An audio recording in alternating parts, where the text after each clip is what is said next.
Selain tersohor sebagai komika dan sineas, Ernest Prakasa juga kerap menjadi sorotan karena cuitan-cuitan yang kritis.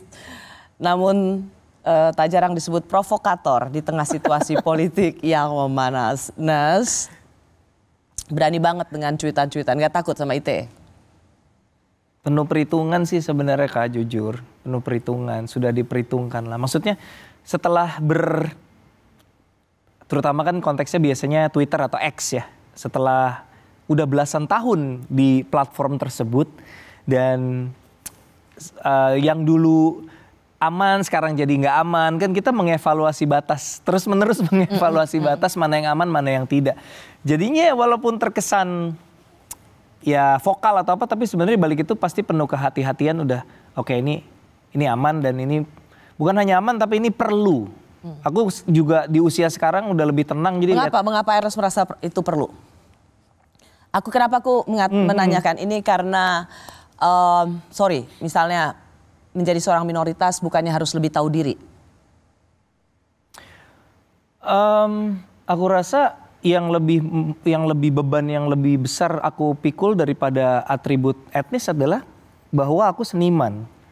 Seniman itu voice of reason, seniman bertanggung jawab untuk menyuarakan yang mungkin orang nggak bisa suarakan gitu. Jadi ya memang burdennya seniman itu memikul beban itu gitu. Jadi ya sebagai seniman, KTP ku aja kan seniman ya. Jadi ya memang harus bersuara gitu. Apalagi kalau dari dalam hati merasa nih kayaknya ada yang salah deh ya, bersuara gitu. Justru kalau nggak disuarakan. Ini lebih pada pertanggungjawaban moral. Pertanggungjawaban moral pribadi sih. Pertanggungjawaban sosial. Iya, gregetan sendiri gitu. Ya memang resiko pasti ada. Resiko cyberbullying itu udah biasa lah ya. Resiko nggak bisa jadi brand ambassador biasanya. Itu ada harga yang harus dibayar ya? Ada, pasti brand pasti takut sama aku kalau misalnya Ernest Prakasa brand ambassador tiba-tiba tweetnya begitu, wah jadi kacau gitu. Karena sering sekali aku suka lihat tweetannya Ernest, memang berani sih.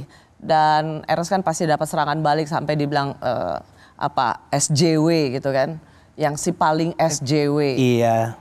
Tapi kan labeling itu kan di luar substansi ya kan, maksudnya kalau mau berdebat pada substansi kan ya kita bahas substansi aja. Kalau labeling, lucunya kata SJW itu sebenarnya konotasinya awalnya netral atau bahkan cenderung positif sebenarnya. Namanya juga warrior kan ya, tapi sekarang jadi di Twitter jadi negatif banget. Tapi ya udahlah mau dilabelin apapun. Kayaknya setelah melalui Pilpres 2014 dan Pilpres 2019. Ya mungkin Kak Rosi juga ingat kayak gimana tuh ya panasnya sosial media ketika itu. Kalau Pilpres yang kemarin kan nggak terlalu kan gitu. Karena nggak ada kubu ini lawan kubu ini kan, tidak terlalu seperti itu. Kalau yang 2014-2019, jadi setelah ngalamin 2 periode itu udah mentalnya juga udah ya memang. Jadi kalau ada bot atau ada akun anonim gitu udah ya iya gitu udah lebih biasa gitu rasanya. Nggak apa-apa buat Ernest ini. Cina sok tahu dikenalnya sebagai supaya nggak sok tahu, provokator. Definisi provokator apa ya? Kalau Majang Garuda Biru provokator kah hitungan?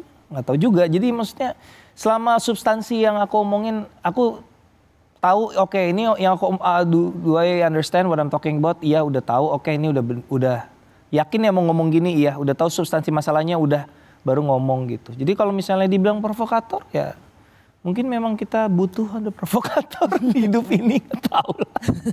Lebih baik dikenal Cina yang provokator untuk keadilan daripada Cina koruptor. Iya, itu dia.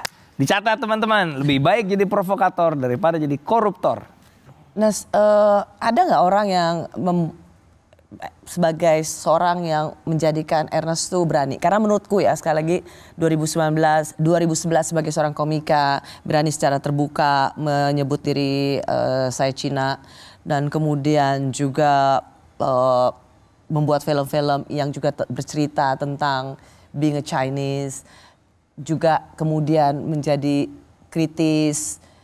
Orang pun sering sekali doxing. Jadi bukan melihat pesannya Ernest, tapi melihat etnisnya Ernest. Ada orang yang selalu menjadi pandangan moralmu atau panduan etikmu sehingga berani? Menarik. Orang yang menjadi panduan etik atau panduan moral untuk berani. Enggak sih Kak, jujur. Maksudnya So it just grows ya. Iya. Itu maksudnya tumbuh dalam dirimu sendiri. Mungkin triggernya mungkin aku harus ke psikolog kali untuk bener nggak kira-kira ini alasannya. Tapi kalau dari analisis aku pribadi mungkin itu lahir dari terlalu lama diopresi akunya pribadi. Jadi ketika aku sudah bisa melawan balik atau bersuara, ya aku mau bersuara. Aku dulu nggak bisa ngomong. Era Orde Baru kita mau ngomong apa? Berani kan gitu. Jadi sekarang bisa ngomong ya ngomong lah gitu. Mungkin itu ya.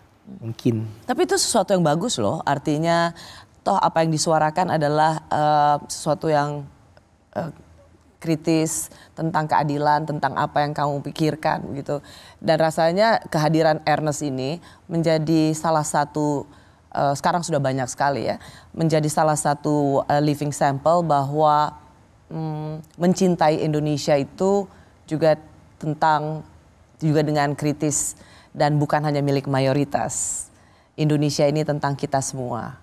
Dan semua orang menunjukkan kecintaannya pada Indonesia ya dengan cara-caranya masing-masing. Dan seorang Ernest yang dulu anti disebut Koh Ernest. Iya betul.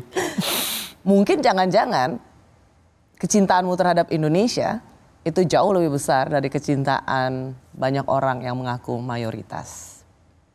Mungkin. Masa mau ngaku-ngaku iya? Mungkin. Bijak sekali jawaban Anda. Sukses dengan film Agak Lain dan di bulan Desember ini ditutup dengan sebuah film. Apakah akan sesukses Agak Lain?